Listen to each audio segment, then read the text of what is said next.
dehors, aller vite. C'est le fun. Quand il fait chaud, j'aime jouer dans les jeux d'eau pour m'arroser. C'est les amputés de gaz qui m'ont donné mes prothèses. Merci!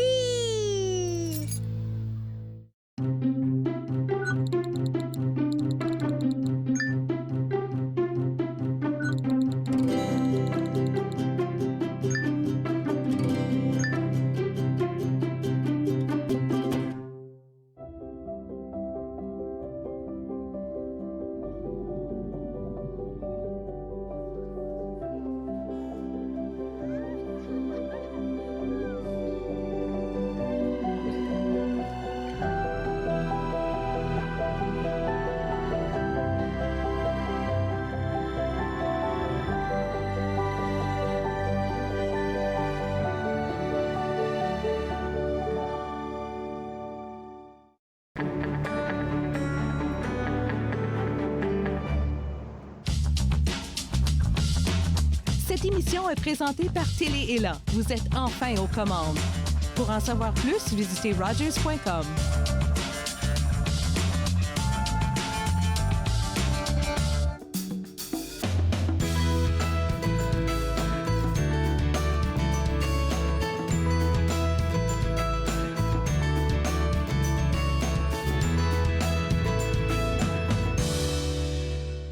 Bonjour et bienvenue à cette saison estivale de Entre nous. Je suis avec la commission de la capitale nationale, plus précisément dans un endroit magnifique que je vais laisser nommer par... Où est-ce qu'on est? Nous sommes au domaine Mackenzie King, en plein dans le parc de la Gatineau. Et puis là, je vais commencer tout de suite avec vous parce que vous êtes super occupés pour l'été. Il y a plein d'activités, fait qu'on va discuter de ça et puis vous allez vous en aller. C'est bon? Il n'y a pas de problème. Écoutez, on est en plein cœur du parc de la Gatineau. Nous avons beaucoup d'activités très variées pour les novices comme pour les moins novices. Au premier rang, nous avons la marche avec plus de 180 km de sentiers. Nous avons des sentiers avec un niveau de difficulté qui est très différent. Je me permets d'en citer deux, puisque en règle générale, les gens vont rechercher des points d'intérêt. Dans les municipalités de Pontiac, vous allez avoir le sentier de la chute de Luxville. Premièrement, c'est un très beau sentier, assez escarpé. Et deuxièmement, vous allez avoir des superbes vues panoramiques à partir des belvédères. Le deuxième sentier, le sentier de la caverne, plus au nord, au lac Philippe, qui mène aux cavernes Loess, comme on le sait, qui est une activité populaire par excellence. Alors, nous avons sur les 180 km, 112 qui est partagé avec le vélo de montagne. C'est une activité très populaire également. Et nouveauté cette année, nous avons ajouté 5 sentiers qui sont le fruit d'une collaboration avec des membres de la communauté dans le cadre de ce qu'on appelle la gestion responsable des sentiers. L'objectif étant d'intégrer 100 km de sentiers officiels au réseau, de sentiers non officiels au réseau officiel et de restaurer 200 km de sentiers non officiels pour protéger des habitats fragiles par la suite. Donc, ce qui est très important pour la CCN, c'est qu'on travaille avec des bénévoles qui nous a permis depuis l'été dernier de restaurer des sentiers et de les aménager. Alors, nous avons d'autres activités également. Nous avons le vélo de route. Et quand je parle de vélo de route, je peux évidemment parler de nos événements de fin de semaine. Nous avons les samedis court-circuit. Nous avons les vélos dimanches pour lesquels les promenades sont fermées à la circulation motorisée lors des matinées. Puis j'en profite pour rappeler que nous avons un projet pilote cette année de fermeture des promenades la nuit, 30 minutes après le coucher du soleil jusqu'à 8 heures du matin. D'accord. Alors, on vient de mentionner tantôt comment je vais dire ça, les sentiers. On a dit que le bénévole avait beaucoup travaillé. Là, maintenant, c'est les 5 sentiers qui sont ouverts. C'est de ça que vous parlez, hein? Oui, exactement. Nous avons des sentiers plus dans le secteur sud. Plus ça va aller, on parle d'un projet sur plusieurs années, plus on va aller dans d'autres secteurs. Cette année, les bénévoles vont plus travailler dans le secteur nord, du côté de Wakefield. Puis c'est un projet qui est vraiment très important à nos yeux. On a mis beaucoup d'emphase et de travail sur ce projet-là. Et on a aussi d'autres activités comme l'escalade dans la municipalité de Pontiac ou le canot-kayak également à nos différents lacs qui sont très populaires et des activités plus traditionnelles comme le pique-nique par exemple ou d'autres comme le camping par exemple. Ça m'a donné le goût de parler de ça à l'instant parce que quand je suis arrivée, j'ai vu comme deux amoureux qui étaient là juste là. Ils prenaient une bonne marche là. Fait qu'on peut juste débarquer ici avec notre matériel et puis on se pose, hein? Définitivement, comme je vous disais, vous avez des sites de pique-nique, vous avez tout un réseau qui est interconnecté dans le fond entre les différents sentiers de marche, de vélo de montagne. Puis on est une destination phare au niveau du plein air et je pense qu'avec notre offre, on ne peut que le devenir ou de le rester comme tel. Alors, et pour les plages, parce que là aussi, il y a quelque chose qui se passe au niveau des plages, hein?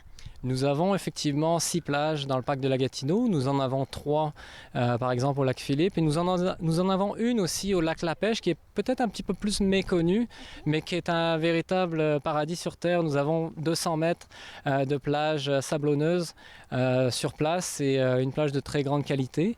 Nous avons une équipe de sauveteurs qui est sur place tous les jours de 10h à 18h. Et nous avons sur la plupart de nos sites différents types d'équipements, les tables de pique-nique, des vestiaires, des toilettes, le tout à partir de stationnement. Et nous avons à la plage Breton une rampe d'accès pour les personnes à mobilité réduite, ce qui est très important également. Puis je vous invite à consulter sur notre site web nos cartes interactives sur la qualité d'eau de baignade pour vous mettre à jour sur les dernières cotes de qualité d'eau. C'est ça que j'allais demander tantôt parce qu'on a dit qu'à partir de 6 heures, c'était assez fermé, fait qu'à partir de 6 heures, on ne peut pas avoir accès aux plages ou c'est vraiment comme ça, c'est vraiment à nos risques et périls?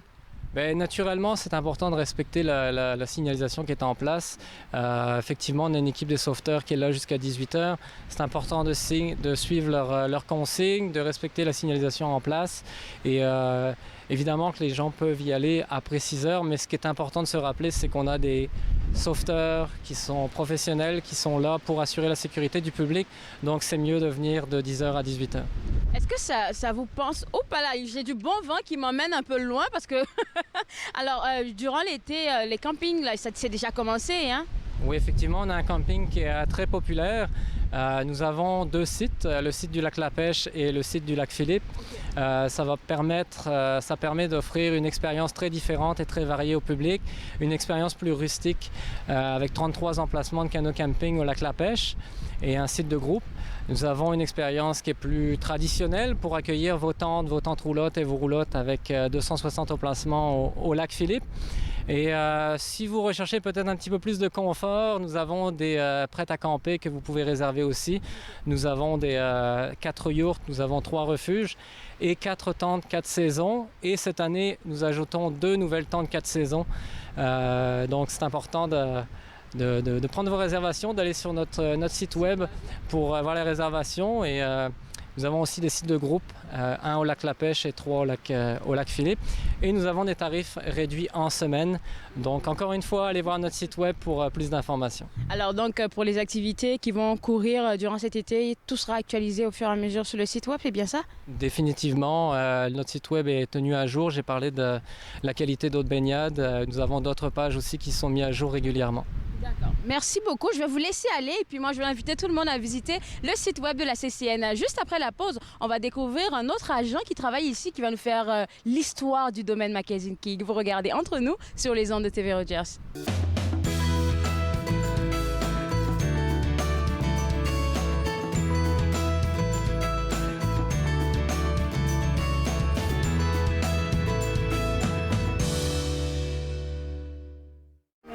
Moi, je m'appelle Alexandre Belki et je travaille comme bénévole. Et moi, je préfère faire le CG, autre que des caméras ou les autres affaires. Raison que j'ai choisi d'être un bénévole à Rogers, c'était plus pour mon futur. Donc, comme j'ai dit, j'aimerais aller travailler avec téléproduction ou même des films. Puis, je pense que TV Rogers, c'est la plus bonne idée. C'est une bonne idée pour l'expérience. Je suis membre pour aider les autres. Parce que ça fait partie de mes valeurs. Pour donner l'exemple à mes enfants. Je suis membre pour servir ma communauté. Pour changer la vie de quelqu'un. Pour reconnaître les sacrifices faits pour nous. Je suis membre pour ma mère. Mon grand-père. Mon voisin. Pour ceux et celles qui ont servi. Et qui servent toujours. Je suis membre. Je suis membre. Je suis membre de la Légion. Cette semaine, pour la dernière de l'édition estivale, Caroline Rochon nous parle de ses 50 ans et des changements que ça lui revient. Et Hugues Boisvert nous parle de son projet Piscine. Nathan parle, édition estivale, mercredi 19h sur TV Rogers. De retour entre nous exclusivement sur les ondes de TV Rogers. Là maintenant, comme je disais tantôt en début d'émission, on est toujours au domaine Mackenzie King. Et pour parler de l'historique de ce domaine, j'ai avec moi Gregory parce que quand je suis arrivée là, je demandais « Oh, ça c'est beau, qu'est-ce qui s'est passé ici? » Non, c'est à Greg qu'il faut demander. Fait qu'avec toi, on va avoir toute l'histoire. Hein? Oui, absolument. Donc, le domaine Mackenzie King, en fait, c'est les chalets de l'ancien premier ministre William Lyon Mackenzie King. C'était le 10e premier ministre du Canada et aussi lui qui a eu le règne, si on veut, le plus long au Canada, même si c'était pas continu, c'était quand même 22 ans à la tête du pays. Donc, c'est quand même quelque chose de très impressionnant. Et il venait passer la majorité de ses étés ici à partir du moment où est-ce qu'il a acheté les terrains ici. C'était un peu son refuge loin de la ville. D'accord. Donc, vous, à la Commission de la capitale nationale, c'est un joyau que vous préservez, hein? Oui, absolument. Il y a beaucoup d'histoires. Il y a beaucoup d'histoires dans le sens de patrimoine et beaucoup d'histoires dans le sens des histoires à raconter sur le site ici. Mackenzie King, c'était un personnage qui est très, très intéressant dans l'histoire canadienne. Donc, il y a beaucoup de choses à dire à ses propos. Donc, c'est sûr que d'avoir un site comme celui-ci dans le milieu de la forêt, ça l'amène beaucoup de discussions, beaucoup de conversations à avoir. Et toi, ton rôle ici, c'est agent de programme ressources patrimoniales. Qu'est-ce que tu pourrais nous dire à propos de ça? Donc, en gros, il y a deux parties majeures dans mon rôle. Il y a une partie que c'est de gérer le site qui est ici. Donc, l'été, on est ouvert en tant que musée. On a deux musées principaux. On a le musée Moorside, qui est les chalets un peu plus récents, et on a là les chalets Kingswood, qui sont environ à 10 minutes de marche, 5 minutes de marche dans cette direction-là, qui sont les chalets un peu plus anciens, les premiers chalets que Mackenzie King avait achetés et fait bâtir. Donc, de gérer l'équipe de guides, de gérer un peu la programmation, les événements qui se passent ici au domaine. La deuxième partie de mon rôle, c'est de conserver, de préserver le patrimoine culturel à l'intérieur du parc de la Gatineau. Donc, autant nos collections d'artefacts qu'on garde à différents endroits et autant l'histoire des différentes familles de pionniers, des différentes personnes ou types de personnes qui ont habité dans la région au fil des années. Donc, c'est un peu un mélange de tout ça. On a parlé des musées, on a nommé deux musées, pardon. Il y a des expositions, là? Oui, il y a des expositions permanentes. C'est surtout les endroits d'habitation de Mackenzie King à différentes époques ou de ses invités, parce qu'il y avait certains invités particuliers qui invitaient couramment chez lui pour l'été ou pour certaines périodes. Donc, on voit à l'intérieur les chambres à coucher comme à l'époque, pré-1950, les cuisines, les quartiers des servantes ou quoi que ce soit. Donc, différentes choses comme ça de 1903 à 1950 environ. Fait qu'il y a plein de choses qui sont encore dans le même cadre. Donc, pour ceux qui aiment l'histoire, là, je pense que c'est un bon moment de revivre un peu, hein? Oui, c'est absolument un endroit à visiter si vous aimez l'histoire, particulièrement l'histoire canadienne, même un peu l'histoire des Premières Guerres. C'est sûr que Mackenzie King était un peu impliqué dans les guerres mondiales, je veux dire. Donc, les amateurs d'histoire vont trouver leur compte ici. D'accord. Avec Benjamin, votre collègue, tantôt, on a parlé de toutes les activités plein air qu'on pouvait avoir, camping, plein d'affaires. En tout cas, je pense que je vais aller sur le site web. Mais avec toi, il y a d'autres activités. On a parlé des musées, mais il y a d'autres choses à faire, hein? Oui, en fait, ici, on a un des sentiers de randonnée qui part du domaine Mackenzie King, qui s'appelle le sentier de Loriot et de la Chute. La deuxième partie du sentier, c'est le sentier de la Chute qui vous amène à une chute qui s'appelle le Voile de la Mariée, qui, en fait, était une chute que Mackenzie King lui-même aimait beaucoup aller visiter. Puis pour aller à la chute telle quelle, c'est pas un très long sentier non plus. L'aller-retour, c'est à peine 1,5 km. Et sinon, il y a les terrains ici du domaine, même quand les musées sont fermés ou quand on a envie d'être à l'extérieur. Le domaine est absolument magnifique. On a les jardins qu'on peut aller visiter. On a les différentes ruines aussi à voir sur le site. Donc, il y a vraiment des choses à voir pour chaque type de visiteur. On a parlé de la chute que M. Mackenzie aimait tant. C'était quoi le nom déjà? Le Voile de la Mariée. Le voile de la mariée, je suis allée faire mon affairé sur le site web. J'ai vu qu'il y avait possibilité d'organiser même des mariages sur place. Surtout c'est l'été, en tout cas. Oui, absolument. Donc, il y a une possibilité d'avoir un mariage sur place. On parle ici de petits mariages, généralement moins de 50 personnes. On a 3 sites, si vous voulez, qu'on désigne comme étant les sites de mariage. Puis c'est en fait les 3 sites des ruines.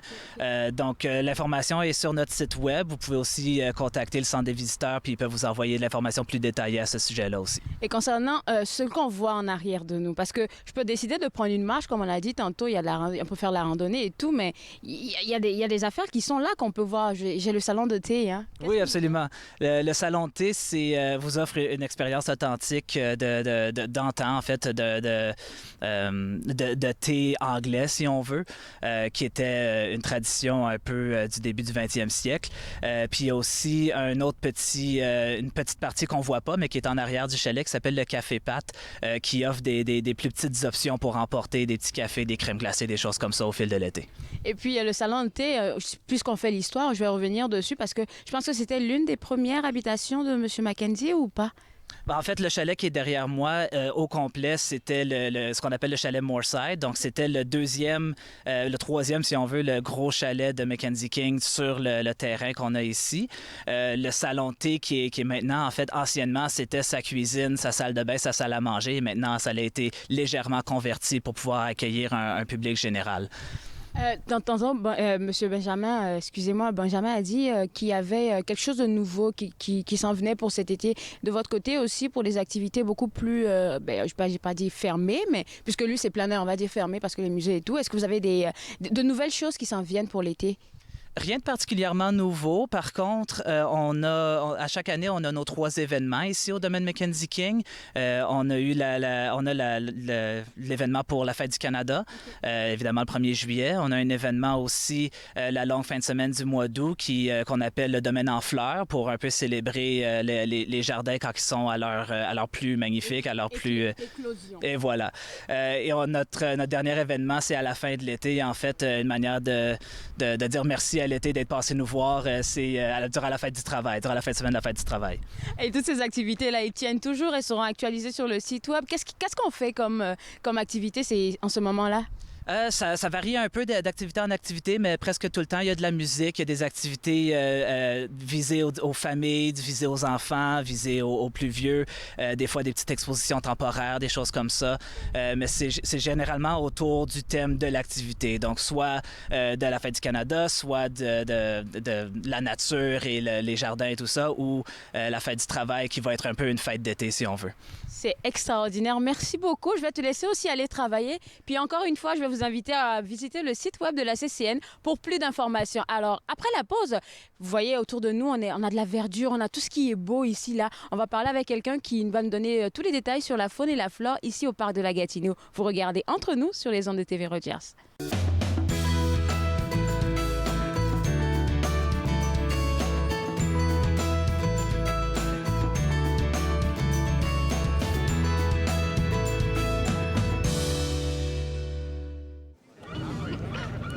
Mesdames, Messieurs, j'essaierai de vous décrire du mieux que je peux l'esprit qui règne sur cette Goanec. Le voilier américain suit de près le Blue Nose. Allez, tirez! Je n'aurais jamais dû accepter cette dernière course. La goyle était trop vieille. Allons-y! Allez, grouillez-vous! C'est ça, on y va! La triche du hunier! Dépêche-toi, Marc! Le Blue Nose semble être en difficulté. On dirait que quelque chose s'est détaché de là-haut. Je crois que la voile... Problème avec le grand hunier! Allez, tout le monde ensemble! Amarrez ce câble! Y arriveront-ils? Oui, ils ont réussi! Encore un petit effort, ma vieille. Ensuite, tu te reposeras. Il est toujours en l'air! Ici le Blue Nose qui l'emporte! Invaincu une fois de plus! Invaincu jusqu'à sa toute dernière course, le Blue Nose de Lunenburg en Nouvelle-Écosse fut le plus rapide au monde pendant près de 20 ans. Bonjour, dans cette prochaine émission d'Émergence, je reçois Nathalie Coutou, propriétaire et fondatrice de la boutique Kewa à Wakefield, et sa fille Anna Knid. Émergence, dimanche 19h30 sur TV Rogers. Une clôture à neige qui s'en va comme ça. Et Le peintre des 4 saisons, samedi 13h30 sur TV Rogers. De retour entre nous exclusivement sur les ondes de TV Rogers, nous sommes toujours au domaine Mackenzie King. Et pour parler de la faune et de la flore, on a une représentante parce que vous travaillez fort pour garder tout ça beau, hein? C'est sûr, surtout en santé. Surtout en santé, effectivement. Alors vous, on va définir un peu combien est-ce que vous travaillez? Comment est-ce que vous travaillez?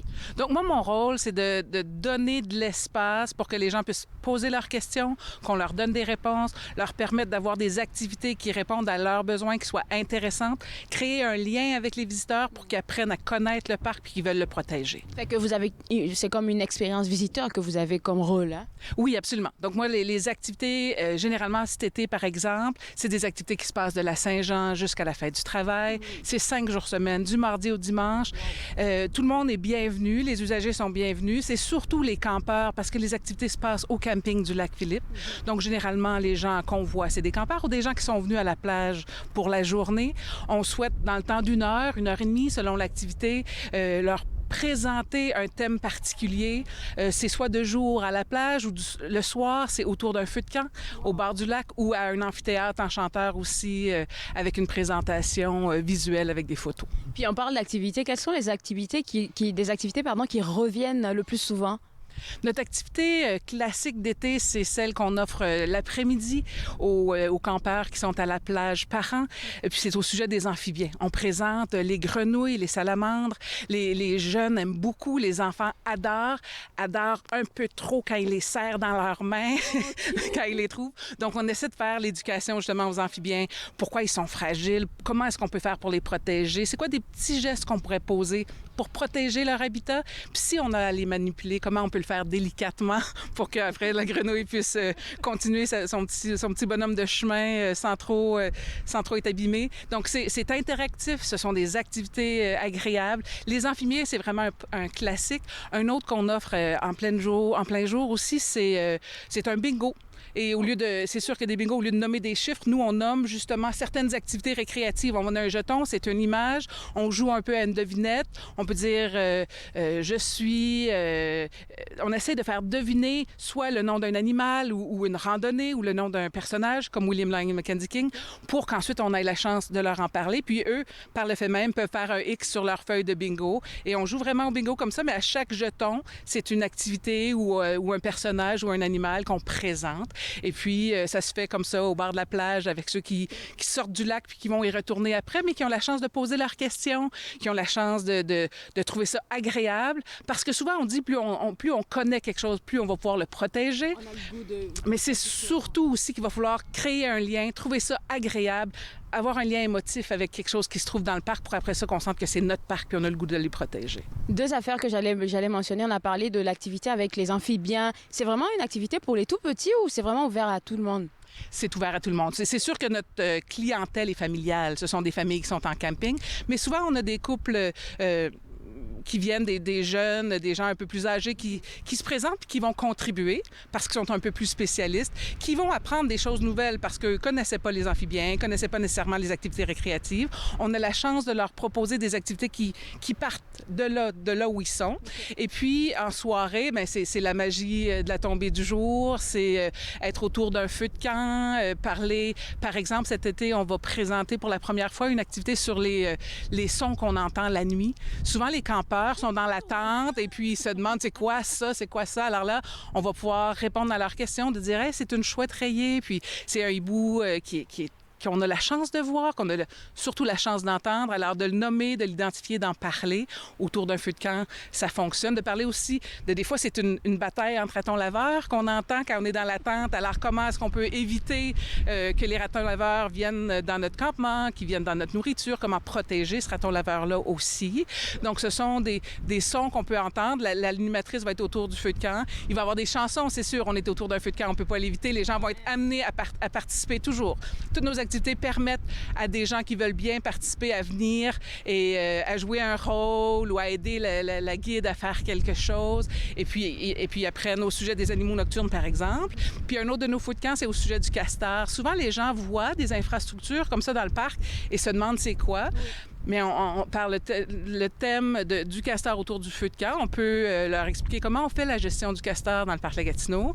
On leur explique vraiment avec une bâche puis des animaux en peluche, on recrée l'écosystème qu'un castor crée avec son barrage. On leur montre que c'est tout à fait favorable à un écosystème qui est diversifié. Et puis, encore une fois, les jeunes participent, ils apprennent, posent des questions. Et cette activité-là se termine souvent avec un détecteur de chauves-souris parce que la tombée du jour est arrivée, il fait noir. Et puis, on peut identifier certaines chauves-souris qui peuvent être de passage au-dessus de nos têtes à ce moment-là de la journée. Alors donc moi, là, de tout ce que je comprends de tout ce que vous faites ici, c'est que vous êtes vraiment là au bon moment pour des personnes qui sont là pour apprendre, pour leur permettre d'apprendre plein d'affaires et de créer ce sentiment d'appartenance-là. Hein? Exactement. Puis pour nous, le gros avantage, c'est qu'on est dans un milieu à chanteurs. Les gens ont choisi d'être là, sont en vacances, ils ont le temps, ils sont pas pressés, ils posent leurs questions, ils sont réceptifs à nos messages. S'ils sont à nos activités, c'est qu'ils l'ont choisi. Les enfants les ont peut-être tirés de leur chaise pendant qu'ils lisaient leur revue, mais ils viennent. Et puis en soirée, ça leur permet de faire une petite activité avant de retourner au feu de camp, peut-être en discuter, peut-être revenir sur certaines choses qu'ils ont apprises avant de se mettre au lit. Les activités, elles changent du jour au jour. Hein? C'est pas les mêmes activités à tous les jours. Exactement. Donc, sur 5 jours, on a une douzaine d'activités qu'on offre. Donc, il y a une rotation en français et en anglais. Le matin, on a certaines activités ensuite qui, la semaine d'après, seront en après-midi. Ça nous permet, par exemple, le soir, on a certains samedis soirs où c'est un agent de conservation qui vient passer 1 heure à l'amphithéâtre et qui nous parle de l'ours noir. Souvent, en camping, si on a la chance, c'est parce que c'est vraiment une chance, de voir un ours noir, on veut que les gens puissent en profiter, mais de bien réagir pour qu'eux restent bien en sécurité et pour que l'ours noir aussi continue à vivre en santé dans un parc qui n'est pas nécessairement plein d'humains à tout moment de l'année. Alors, juste, il va nous rester quelques secondes. Je veux juste être un peu curieuse et puis savoir quel genre d'animal on voit ici, pardon. Donc, si on est chanceux, on aurait la chance d'avoir un cerf de Virginie. À ce temps, dépendamment du temps de l'année, ils peuvent avoir un petit bébé avec eux. On peut voir des lièvres d'Amérique et puis écureuil gris, écureuil roux, écureuil noir, c'est sûr. Alors, vraiment, vous faites un travail aussi extraordinaire. Il faut que je le mentionne parce que intéresser le monde à ce que vous faites, là, c'est vraiment difficile. Donc, je vais inviter le monde à visiter le site web de la CCN parce que je pense que toutes les informations sont là. Merci encore. Et puis, voilà, maison, n'oubliez pas, encore une fois, je vais le mentionner, n'oubliez pas de visiter le site web de la CCN parce qu'il y a plein d'activités extraordinaires ici. On se voit juste après la pause. Vous regardez Entre nous sur les ondes de TV Rogers.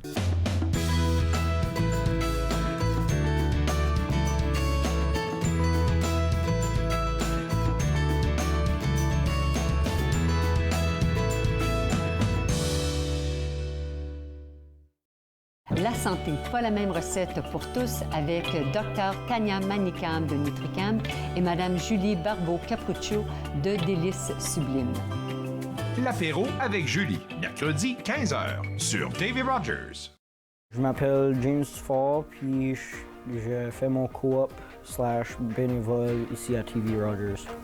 Je voulais expérimenter différents types de techniciens. Je suis technicien de scène, je voulais voir technicien de production télévisuelle, voir c'est quoi les différentes démarches, le différent environnement, puis c'est quoi l'impact que ça fait sur moi que je suis intéressé dans le domaine de technicien.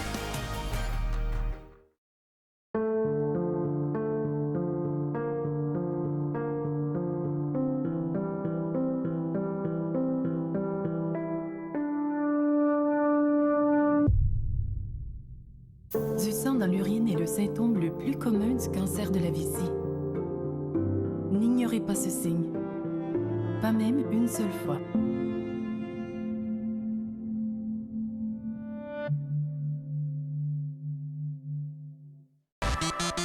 À la prochaine émission, on rencontre le futur de la chanson franco-ontarienne, Marie-Claude. Elle nous parle de ses voyages, de son album, ainsi que bien d'autres choses. Alors, suivez-moi. Suivez-moi, jeudi 20h sur TV Rogers.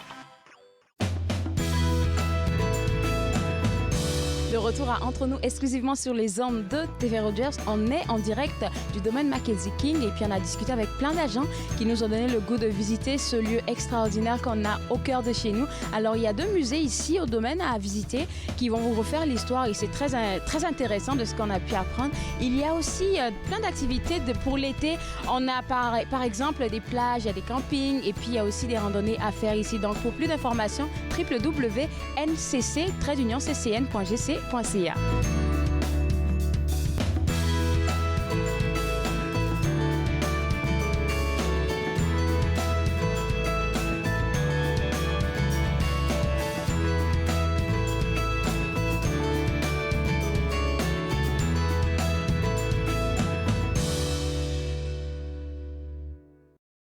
Faites-nous part de vos commentaires en composant le 613-521-2323 par courriel sur Facebook et Twitter.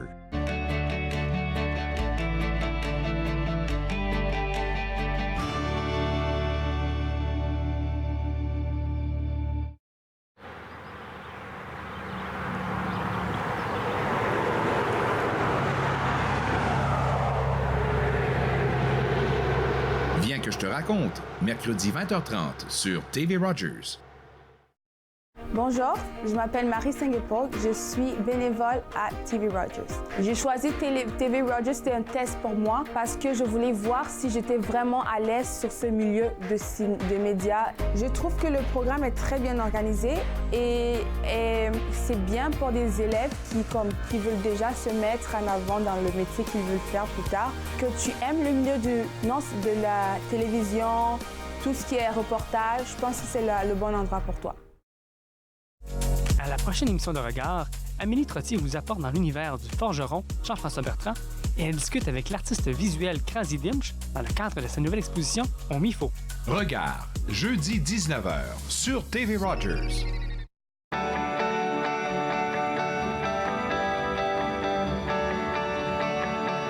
Vous regardez TV Rogers, Ottawa.